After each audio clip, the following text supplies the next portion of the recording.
If you don't have partner safety, you're in early recovery. When you're trying to build back a relationship, there's nothing more important to keep her grounded than safety. Otherwise, there'll be dysregulation, there will be flooding and triggering, and you won't know what to do with it. Partner betrayal is disorienting, heartbreaking, and results in absolute confusion for the betrayed partner. You worry that nothing in your life was real, and you fear that you will never be able to trust your spouse or yourself again. Well, welcome to the Rebuilding Trust podcast with Carol the Coach. I'm Carol Jurgensen Sheets, aka Carol the Coach, and what I can promise is that when you listen to my podcast, you'll begin to believe that there is hope. We will be hearing from experts all over the world who specialize in problematic sexual behavior, sex addiction, and infidelity. Together, we will be asking them the hard questions about how you both can rebuild safety, find strengths, grieve and mourn what you had, what you never had, and what you fear you will never find again. The truth is that rebuilding trust is possible, and I am going to show you the steps to working together to build a whole new marriage based on the honesty, authenticity, and transparency that your marriage deserves. Rebuilding Trust with Carol the Coach. Well, I know it is Thanksgiving week, and that can be such a tough time for couples and for families. I remember when I was a mental health therapist, and I ran groups for men and groups for women. And holidays were the toughest time for everybody involved in the group. And part of that was because families were together. And part of that had to do with unmet expectations. And today I have Steve Loehndorf, who is here to talk about his experience in recovery and what he's done to make a difference in the lives of others. And then he wants to talk about couples and IRCM. And I said, oh yeah, come on the show, talk about IRCM. Because this is a magnificent human being, and he very clearly has a passion to help couples heal, in part because of his own relationships. So Steve, welcome to Rebuilding Trust. This is a brand new podcast. And when I left my old one, sexhelp.com, actually sexhelpwithcarolthecoach.com, I left it with over 1 million downloads. So hopefully we can get to that too. You have really impressed me as a person who wants to give back. And so I thought if you could just give us a little background about yourself. Thanks, Carol. Thanks for having me on. And I'm really grateful to be here. Yeah, my background is just when I was a child, there was some sexual abuse, and I've gone through a lot of relationships due to my compulsive sexual behavior and sex addiction. So I really didn't have a good functioning method to deal with things. So I was really fortunate in 2007 to get into the program of Sex Addicts Anonymous, actually. And I worked the 12 steps back then. Shortly after, I relapsed. And I went through several more relationships until finally I got into a long-term relationship, and I managed to crash that one as well. And I was really fortunate enough that I had a great partner, an understanding partner who could explain things to me really well. And so I was able to be there for her. And by working the steps, the 12 steps, 12-step program, and by following everything that they told me to do, and by following the instructions in some of your books, I was able to recover not only my sobriety, but my relationship stability, and just grow a flourishing and loving relationship, and grow just a beautiful fellowship around me. of the gentleman I work with as a sponsor, as a coach. And it just took me to a place where I just really thought, there has to be more even. And so I was talking to one of my therapist friends who's also in the program. And he said to me, he said, Steve, you can do a lot of good as a coach. And so I took some coaching training through an ICF certified course. And it just really gave me that jump start to start helping people in a different way. And so I'm really stoked. I'm really enthused to be helping other people and just to see the difference I can make in this world. It's part of my amends process, quite frankly, is making this world a better place and making it so others don't cause the same damages that I caused, or at least mitigating them. So, yeah. Well, I know that you gave us a timeline, but you have over a decade of active recovery, and you have mentioned something that is integral to getting healthy as a sex addict, and certainly helping partners to be able to measure if their husbands are really doing the work, and that is the 12-step work itself. I mean, that's where the real transformation comes. And I am so glad you took that so seriously. Um, like you said, you did everything they expected of you.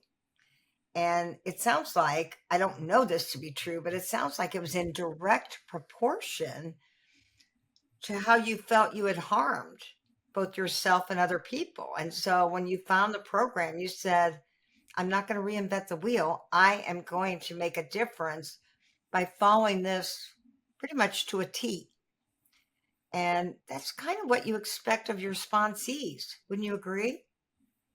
Yes, having a structured approach really was everything when my life was so unstructured and when there was so much chaos that the betrayal trauma caused.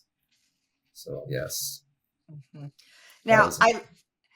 I know that we have talked before, and you said that, you know, you've got a specific approach that is helpful to couples and especially again to the addicts that you've served.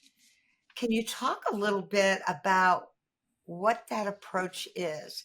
Because I know you took my IRCM training. Talk to us, especially to couples out there and to partners who want their husbands to get it right. So, for couples and for partners, betrayed partners who want their husbands to get it right, um, there is 10 best practices that you've identified that the addict should be doing. Mm-hmm. And I followed all of those. And so if I can point them towards a 12-step group Mm-hmm.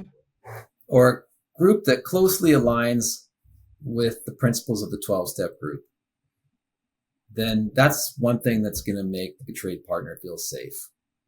That is a big piece of one's recovery. And it's a good boundary piece to have in place for the partner. While doing the IRCM training, Mm-hmm. it really just, they complement each other in a big way. It takes a lot for the addict to balance those things though. So I definitely recommend help from a CSAT in some of these things, particularly the therapy pieces of it. And then the IRCM training and the couples work can come to one of us specialists and we can help you with that. You know, since you've taken IRCM, and for anybody out there that may not have heard of this, it's a certification program that I started when I felt like couples therapy was not, I repeat, not warranted right after disclosure. I really am a believer that couples needed to do crisis management.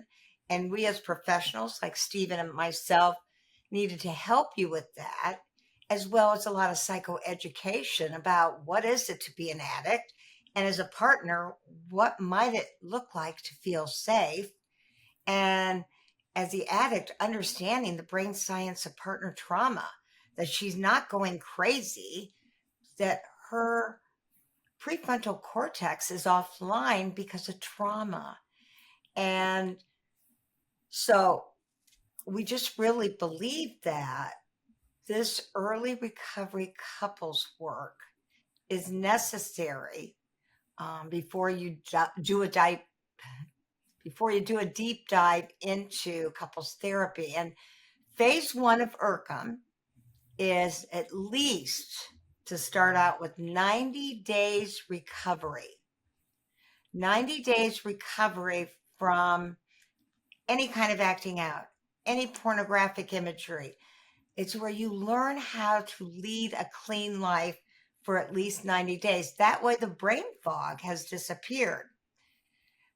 But the second thing we expect is, if the partner wants it, and only if, we want to help facilitate disclosures, followed by emotional impact letters and the all-important restitution letter that an addict does to show that he or she gets the repair that's going to be needed, the damage that's been caused. And they do that with empathy.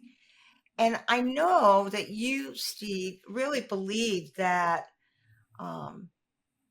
when addicts delay disclosure, it also delays their honesty.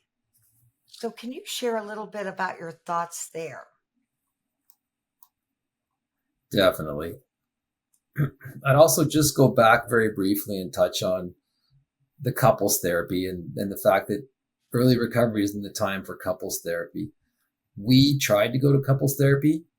Mm-hmm. Our couples therapist basically fired us. She said, "You guys aren't ready for this. Quite frankly, you shouldn't be together. You need to probably go spend some time together, figure your stuff out, and come back to me," which you shouldn't even do because you shouldn't be together, is what she said. So the IRCM training really does give us the insight into how couples can repair their relationship.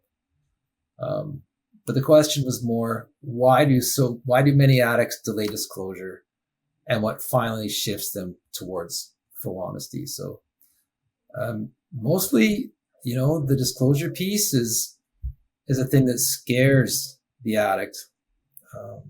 Secrecy is familiar.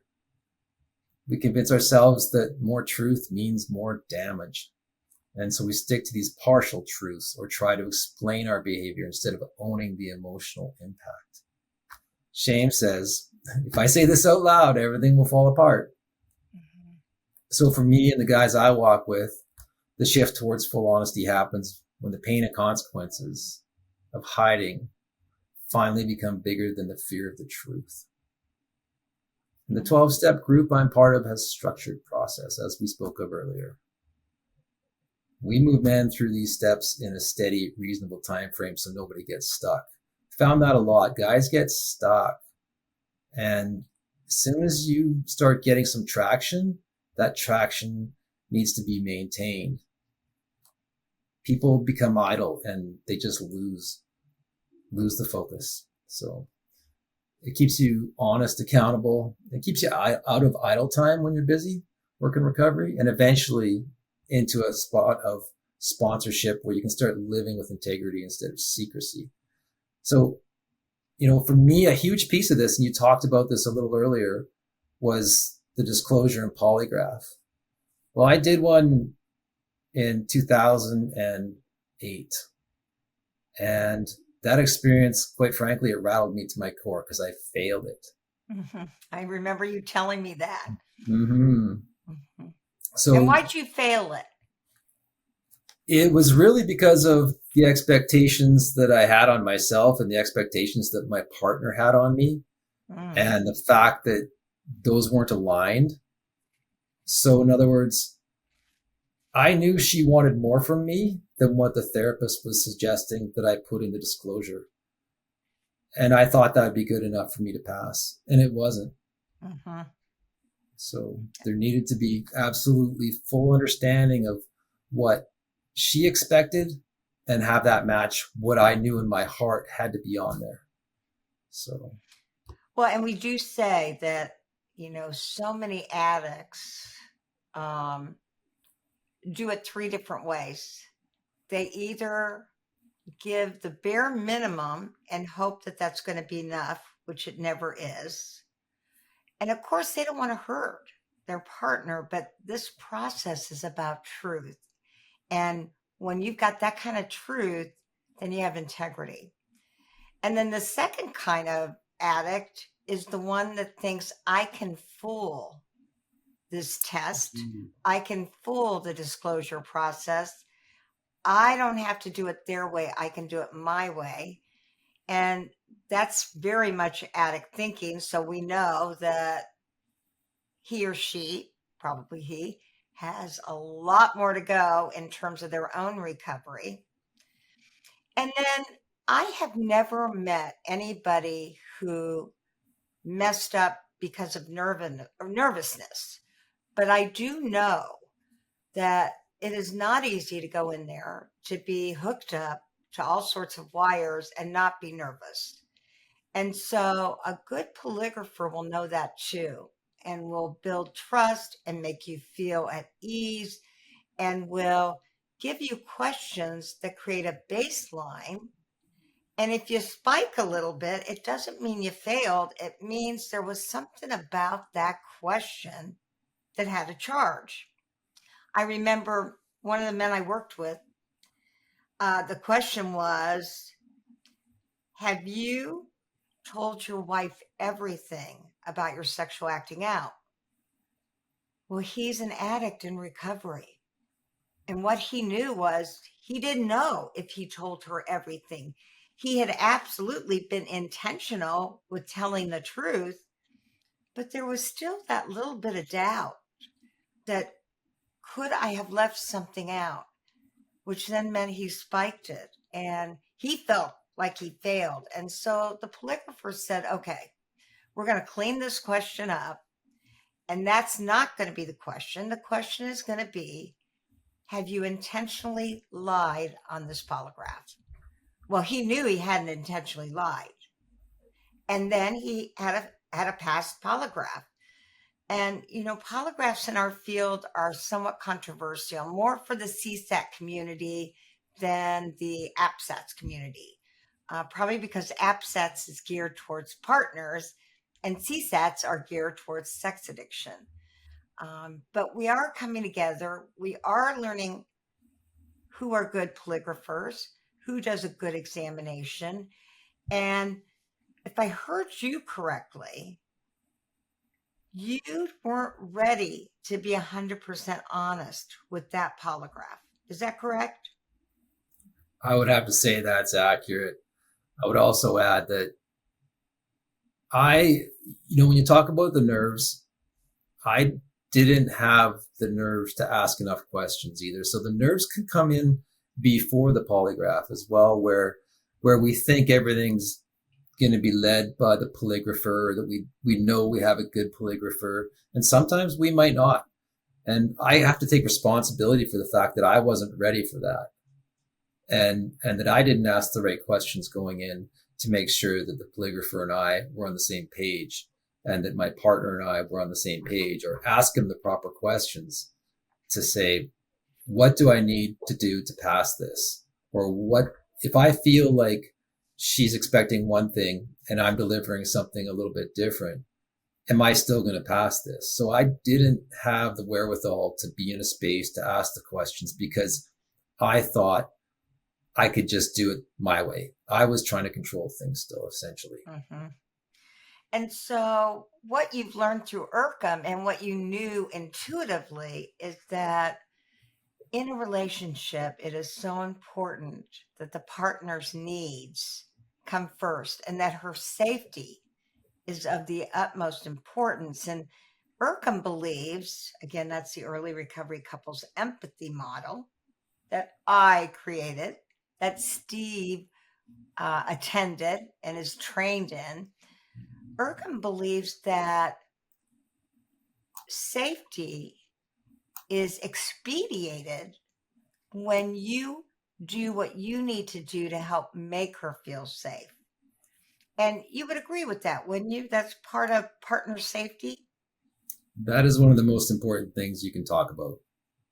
Mhm. Yes. And how did you intuitively know that? Because you could have taken the course and thought, oh, there's other things that are absolutely essential. But how did you know that partner safety was really at the top? If you don't have partner safety when you're in early recovery, especially with your partner, like when you're trying to build back a relationship, there's nothing more important to keep her grounded than safety. Otherwise, there'll be dysregulation, there will be flooding and triggering, and you won't know what to do with it. Unless she has some form of safety in the form of boundaries. She needs that. She needs to find out what was happening. She needs visibility into your devices. She needs visibility into your day. And you need to hold yourself accountable for all those things. If she says she needs it, it's not up to her to go find it. It's up to you to put an accountability software on your phone, on your device. It's up to you to put a tracker and pay for it on your phone or your car. So Mhm. these things can help her feel safe, and the boundaries that she comes up with along the way are all boundaries that you have to respect. I mean, you could do whatever you want, but I recommend respecting them, because otherwise she's not going to feel safe. If you can be open, that is the biggest thing here, is to be open to the suggestions and to try your best at everything you do. That the early recovery couples empathy model is teaching you. And so you're a really practical guy, Steve. And you have some practical steps that an addict should take immediately after discovery and disclosure. What would those be?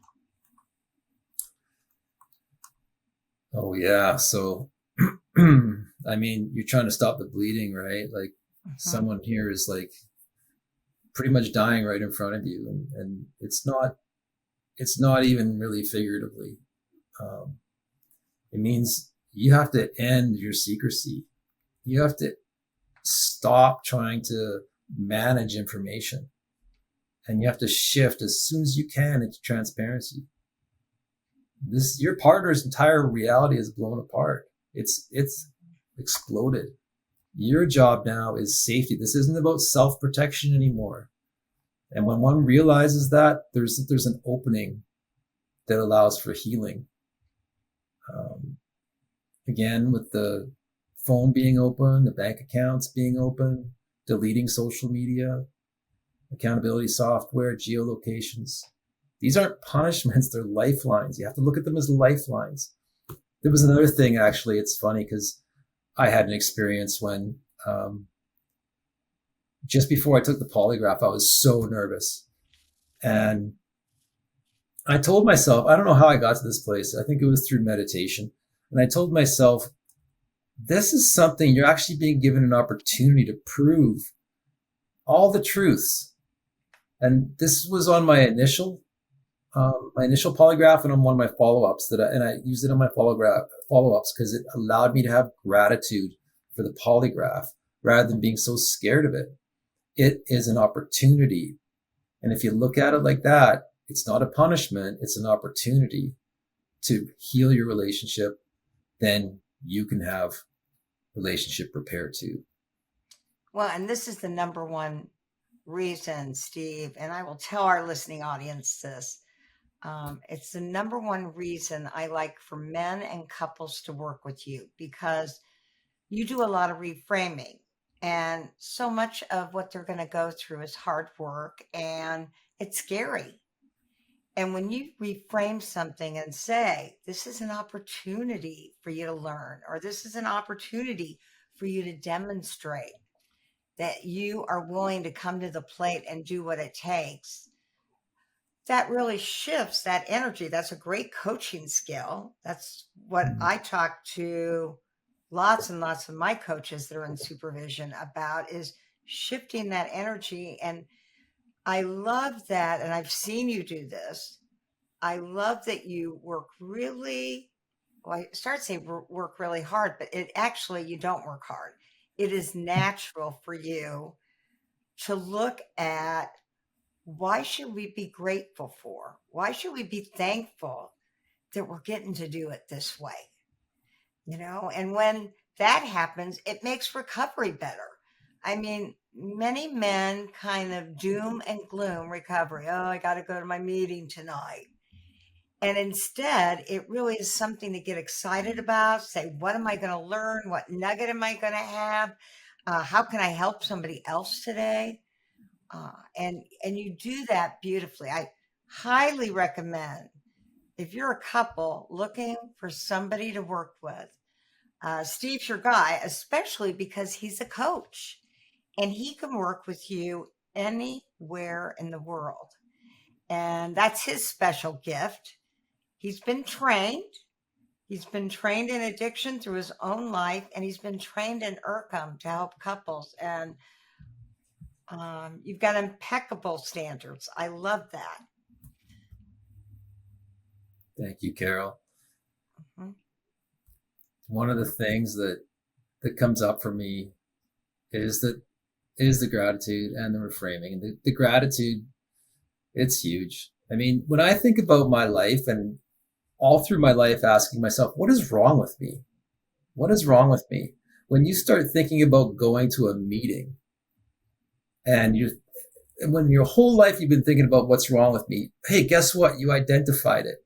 Now you get to do something about it, and you can stop asking what's wrong with me, and you can start seeing what's right with you. And you can start applying that to your life, and you can start changing the narratives, changing this shame into boundaries for yourself that keep you and your partner safe. And so those are things of those gratitude pieces. They seem small sometimes, but they grow and they grow and they grow as you practice them. Yeah. And, people can get a hold of you by going to, and I thought this was an interesting name for a website, www.integritydisclosurescoaching.com. Did I get that right? That is correct. All right, Steve, tell us what made you come up with that interesting website. It says so much about you and about your work. And, disclosures are more than just doing a formal disclosure. Disclosure is everything you say in your life, and it creates intimacy between you and other people, relational intimacy. So if I'm speaking to my partner and I'm telling her about something that happened in my day that I might have communicated with a woman, I do it all the time, and she may have been a little more like, let's just say she might have said something more personal to me. And I may have engaged her, or I may have just smiled and said nothing. It depends on the situation. There's so many different ways. And I may have shared something personal in my life too, even. And so when I go home, I come back to her and I disclose that to her. And so that's having integrity. So integrity disclosures doesn't just go with, hey, let's pass the polygraph. Let's make sure we pass the polygraph, although it does. But it involves everything in my life. And so that piece is so important to me that it did become the name of my business. Yes, my coaching business. And so it's not so much disclosures as in the 3-part process. It's about being open and honest and having integrity for the person that you love and for yourself. Absolutely. Mm-hmm. Yeah. Okay, I'm going to ask you a couple of other more difficult questions that have to do with couples, because again, I really want people to trust the integrity of the people that they work with. And I guarantee you that Steve's one of those. How do you help couples to regulate their emotions, to emotionally regulate and um, breathe through the Mm, stress that naturally occurs? that's a great question. And when you say breathe through, there's definitely that has to be first and foremost, especially for the addict holding space for the betrayed partner. So there is a thing though, and it does start even long before the trigger. Emotional regulation isn't just something you do as a reaction; it's something you do proactively. So it might be a high trigger period. So you can start long before that trigger. Um, you can become the safest, most predictable version of yourself. So we talked about this a little bit, but just being where you say you'll be, following through, stepping up at home, taking on more with the kids maybe, or more of the chores. So you lowering that chaos in her system helps lower the chaos in yours. Um, Well, that yeah, has to do with accountability, doesn't it? That when a man is in true recovery, he's looking for ways to be accountable, not just with his tools, but also within the family. And if they don't have children, within the relationship itself. absolutely. And there's actual tools too that we teach. We teach knee to knee communication Mhm. and looking into her left eye. That's the side that processes safety and connection. You taught me that, Carol. Mhm. But only if this feels safe for her. Sometimes it's a matter of just looking at each other, and they might be seated, they might not be, but this process needs to start somewhere. Best practice, if you can get knee to knee, then you'll have that connection. And if you can talk her into doing that or suggesting it when the triggers hit, these are these are tools that you can remind her of that you've been taught in the IRCM training with your partner, so she knows that these are best practices. Um, and then you can practice the AVR method, another method you taught me, Carol. Acknowledge, validate, and reassure. That one changed everything for me, honestly. Like I took that and I ran with it. It was so important for triggers that it it really it really changed everything. So I'll get into it a tiny bit. You know, acknowledge. So you want to say, I hear you, I'm here for you, I'm right here. It makes sense that you'd feel this way, is the validation piece. So the acknowledgement might be that you're simply reflecting back to her what she said. So in form of I hear you or actual reflection. And then validate. Of course, it makes sense that you'd feel this way. Sometimes you'll see her shoulders might drop and like she's not fighting to be believed anymore. It's like, whoa, you just actually validated me. That might be the first few times, or it might be the 10th time when she actually hears you do it, because it might take that long. It could take Mhm. the 20th, but then reassure, a calming reassurance. The whole thing really needs to be grounded in a calm voice and tone. You know, I'm working my program. Or, you're safe right now. You're safe with me right now. I'm doing everything the couples work asks of me. So when it comes from a regulated person, it will land better always. So make sure you ground yourself first. Try to make sure your feet are on the floor if you're sitting down. Um, Invite her to do the knees to knees or whatever feels safe for her. Mhm. I'm going to share that Stephen is referencing techniques and tools from Help Them Heal and also helping couples heal from infidelity to find love again. And those are all IRCM techniques, and it really reinforces the partner's experience. And so oftentimes with couples that aren't in recovery, couples spend time defending themselves when their spouse is talking to them. So they're defending themselves in their own head. And then a lot of times they interrupt to defend themselves. And with the AVR, for any of you that don't know, it's really acknowledging the challenge, the problem, or the difficulty just saying, it makes sense to me that it would be really difficult for you to go to that wedding Saturday, because weddings are hard for us now that I've betrayed you. And that must make you feel, and that's where you get to pick one of five. Now, do you remember the five, Steve? Oh, well, that makes you feel. Five feelings? Oh, yeah. So I feel sad. I feel angry. I feel happy. That's not going to be one of them. No, that is. Well, it probably won't be in terms of speaking to her. Oh, I see what you're saying. Yeah, that's not going to fit that scenario. Yeah. Yeah, So for our listening audience, if you have trouble remembering feelings, I'll give you the kid version. sad, mad, glad, Afraid yeah, and lonely. afraid, and lonely. Yeah. And then if you want to use the adult version, it's anger, sadness, loneliness, fear, and happiness. So when you validate, you're validating her primary experience, and then you may get it right, but it's okay if you don't. If you say, and it must make you feel sad, and she goes, I'm not sad, I'm furious. I am furious right now that I would even have to struggle with this. Then you've learned a feeling state that she's currently having. That's a win-win, even if it doesn't feel like it. And then that third part, Steve was right on it. It's reassuring the person of what you're doing, but that's a little difficult because you don't want to go on and on and on about all the things you're doing in recovery.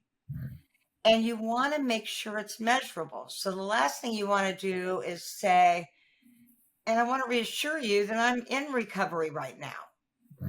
Well, that's a generic statement and it's true, but you want to give her an example of the effort that you're making in the relationship and also in your own recovery. So I always say reassurance, I believe, is the toughest. And you might just want to start out with A and B. Acknowledge the issue, validate the primary feeling. Steve, I got a question for you because I was just obviously telling them what that is. What do you think the difference is between genuine change and performative change? Genuine change is well, you said it a little bit there. It's actually measurable. You can see a consistency over time. She'll be able to feel it. Your partner should be able to feel it. I say she because most betrayed partners are women and most addicts are men, but that's not always the case, of course. So, but the betrayed partner will feel it. They'll feel it in their heart. And you know what? Sometimes it might take a friend of hers or a family member to say, I really see the difference in that person. That addict seems like they're doing a lot better. You know, I believe in you and I believe in your energy for couples. You want to help them heal and you've got the skills and you believe in this program. I want to know what gives you hope for couples, especially when they're in their darkest place. Oh. What gives you hope? Yeah, that's a big one. Carol, from my own lived experience, I was in a very dark place. Mm-hmm. My partner was even in a darker one. And if someone had told me at the 1 year mark that we'd see the healing and stability that we had, I would have leaned even harder into the couples work from the beginning. I leaned into it, but I could have leaned into it a lot harder, especially the early recovery couples empathy model that you created and that you and I are now teaching. So what amazes me too is that the growth didn't stop there. From that first year to where we are now, the healing, connection, honesty, and joy, they've all deepened. Our relationship today is something I couldn't have imagined in those early days. I wouldn't trade our relationship now for the early days in a second, like never, ever. And if I can rebuild this damage that I caused, I was in my addiction deep. If I can do that, if I can get to a place of love and partnership again, then I truly believe that other couples can too. I'm not special. I just got honest and followed the structure. I stayed accountable. I used Carol's methods and I showed up every day. I get a lot of hope too from the men I coach. I've watched dozens of them use your empathy tools, Carol. The attunement exercises, the accountability routines, and repair work that you've taught us. And I've seen their partners start to feel safe again. I've seen change in men's relationships with their wives, at least what they tell me. I don't have visibility into all their conversations, of course, but I've seen relationships that were shattered come alive and be connected. So, today I can just say my partner and I have a relationship filled with recovery, love, and laughter, and deep appreciation of each other. And it took a lot of work. It does. It's not necessarily easy, but IRCA makes it easier. And so if you want to work with Steve, give him a call. Well, no, email him at integritydisclosures@gmail.com. He has a phone number. I don't know if I should read it out loud. You can read it out loud. Okay, that's 250-585-3790. And again, his website is www.integritydisclosurescoaching.com. So, Stephen, the best of luck to you. I want you to keep me posted on how this is working. And thank you for being in such good individual recovery. Thank you for wanting to help relationships all over the world. Again, he's a coach, so he's available to help you. Thank you, Stephen. Thank you, Carol. All right. Well, as I say at the end of every show, especially around Thanksgiving, that this is going to be a tough time. Now, maybe you've been in this long enough and there's enough recovery that it's going to be such a blessing to have seen the progress your family has made. And for you all, I am thrilled. But for the newbie, it may be a tough time. Just expect it. Go with the flow. Be there for your partner. And as I say at the end of every show, there will only be one of you at all times. Fearlessly have the courage to be yourself.